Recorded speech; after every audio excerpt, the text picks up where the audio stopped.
कितना लोग हाथ उठाए कहीं हाथ उठा के भाई हो जयकारा बोल सच्चे दरबार की बोले सच्चे दरबार की जय। आप लोग हाथ उठाइए, माताएं हमारे हाथ उठाए। जागरण में हाथ उठाना चाहिए, सब भैया लोग हाथ उठाइए एक बार और ताली बजावे करा भैया हो।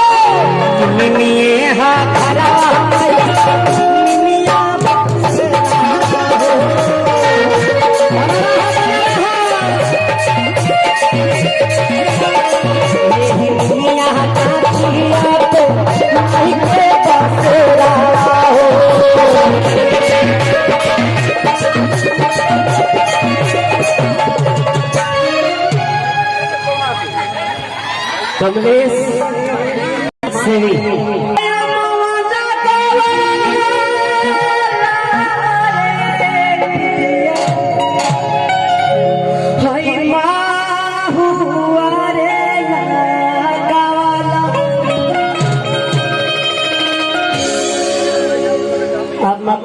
अमवा महुआ अब कुछ ना लगा, तब खाली मुंह पे मास्क लगा था।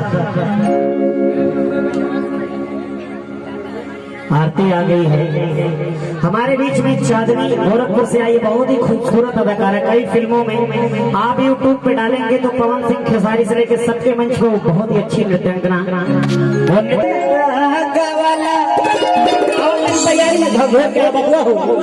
अरे काहे नाना